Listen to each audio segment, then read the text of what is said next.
हवन के ढेरों चमत्कार हम अनुभव किए हैं और नित्य गायत्री मंत्र का जप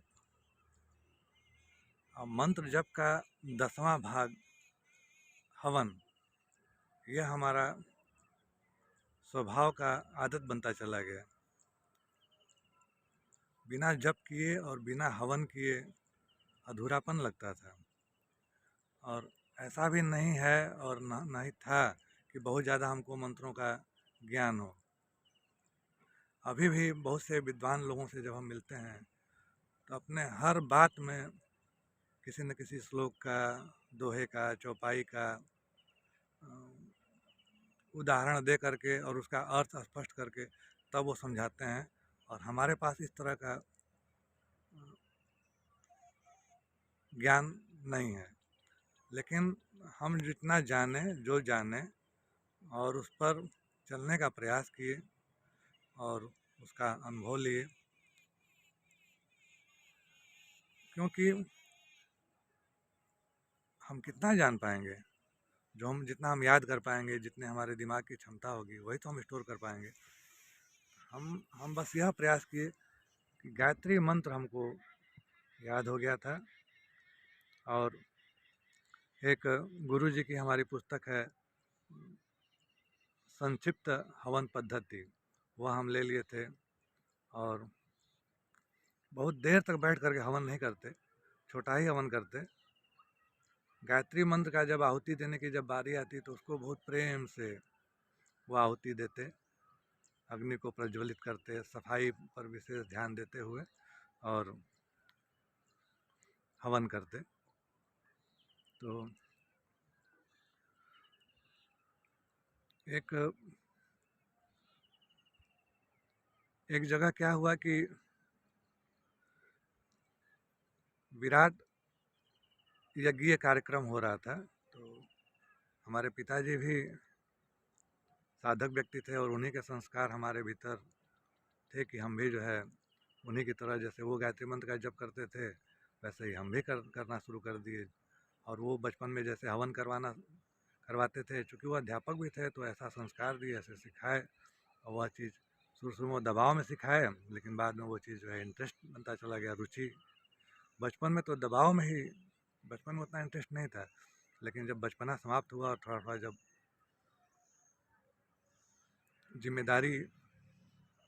जिम्मेदारी आई, जब बेहोशी वाली स्थिति जब ख़त्म हुई, जीवन का बहुत सा समय बेहोशी में बीतता है। तो जब वो बेहोशी वाली जब समय शुरू होकर के और जिम्मेदारियों का एहसास होने वाला जब समय शुरू हुआ, तो जो पिताजी के जो संस्कार थे दिए हुए, वो बीज से अंकुरित होना जब शुरू हुए, तो गायत्री मंत्र का जप और गायत्री हवन यह नियमित रूप लेने लगा। तो एक जगह कार्यक्रम हो रहा था यज्ञ का, तो हमारे पिताजी का कहे हमसे कि चलो हमको भी लेते चलो। तो हम और वो दोनों ही लोग, हमारे पास जो 4 पहिया थी 4 व्हीलर, तो उसको ले करके और हम लोग जाने लगे। लगभग 20 किलोमीटर दूर हमको अपने घर से उस कार्यक्रम में शामिल होने के लिए जाना था।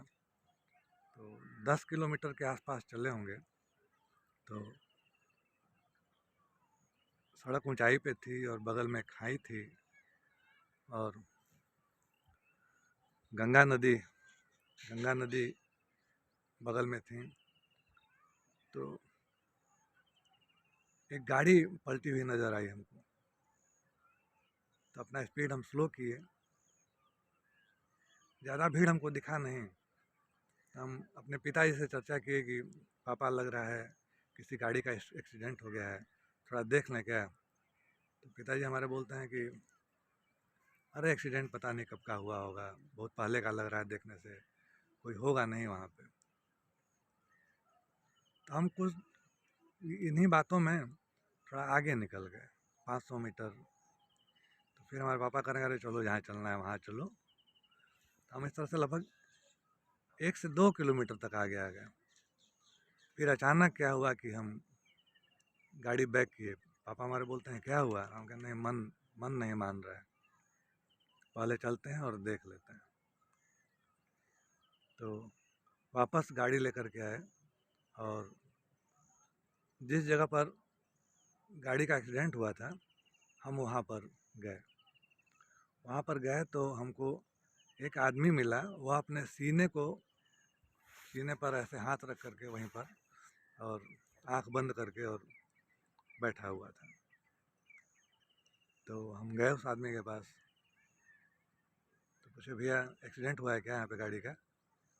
तो बताया कि हाँ एक्सीडेंट काफ़ी देर पहले यहाँ पे ये गाड़ी जो है सामने कोई मोटरसाइकिल वाला आ रहा था, उसको बचाने में ब्रेक लगी और ये गाड़ी जो है पलट करके इधर आई। बहुत से लोगों को बहुत से लोगों को चोट लगा, किसी का सर फटा, किसी के हाथ में चोट लगा, किसी को खरोंच आई। तो इस प्रकार से बहुत से लोगों को चोट लगा। तो भीड़ आई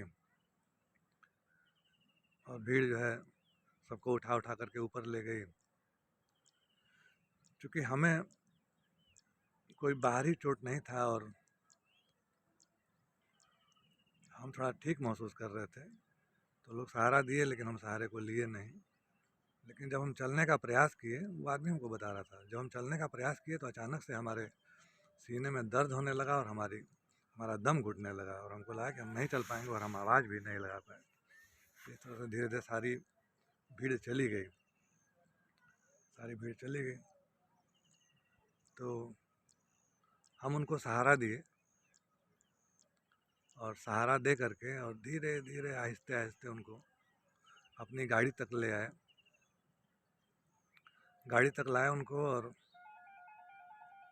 अपनी गाड़ी में बैठाए और फिर अपना गाड़ी स्टार्ट करके और हम चलना शुरू किए।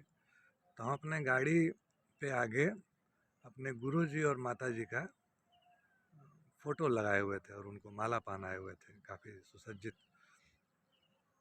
तो वो पीछे बैठे हुए थे हमारी गाड़ी में। तो अचानक वो देखे और देख करके और उनको प्रणाम किए और प्रणाम करके और आवाज़ लगाने लगे, जय गुरुदेव जय गुरुदेव, इस तरह से आवाज़ लगाने लगे। तो हम पूछे, अरे आप किसकी जय जयकार कर रहे हैं? तो कह रहे हैं भैया ये जो गाड़ी में आप जो फ़ोटो लगाए हैं ये हमारे गुरुजी हैं, और हमें जब चोट लगा था तो हम बार बार इन्हीं का स्मरण कर रहे थे और हमको चल नहीं जा रहा था। तो हम गुरु जी से कह रहे थे कि हे गुरुदेव बचा लीजिए, हे गुरुदेव बचा लीजिए, हे गुरुदेव हमें यहाँ से ले चलिए। और देखिए ऐसा आश्चर्य हुआ कि गुरुदेव हमारे लिए स्वयं साक्षात आ गए और पुष्पक विमान हमारे लिए भेज दिए और हमको गाड़ी में बैठा करके ले चल रहे हैं। हमारे भी आश्चर्य का ठिकाना न रहा कि अरे। तो एक चीज़ हम यह महसूस किए कि गायत्री मंत्र का जप और गायत्री मंत्र का हवन, यह दोनों जब हम लोग करते हैं तो होता क्या है कि एक परीक्षा होती है, हमें लगता है। और परीक्षा जो होती है क्या है ना, कि जो गुरु होता है या जो भगवान होता है अपने शिष्य को, अपने भक्त को देना चाहता है और देने के लिए वो पात्रता की जांच करना चाहता है। तो जिस प्रकार से हम लोग पढ़ाई करते हैं और पढ़ाई में समय पर टेस्ट होता है और उसको उत्तीर्ण करके तभी हम लोग अगले क्लास में जाते हैं, तो उसी तरह से जब हम जप करते हैं, कोई भी किसी भी मंत्र का जप कर रहे हैं और उस मंत्र का जो भी इष्ट होता है, हर मंत्रों के इष्ट होते हैं, देवता होते हैं।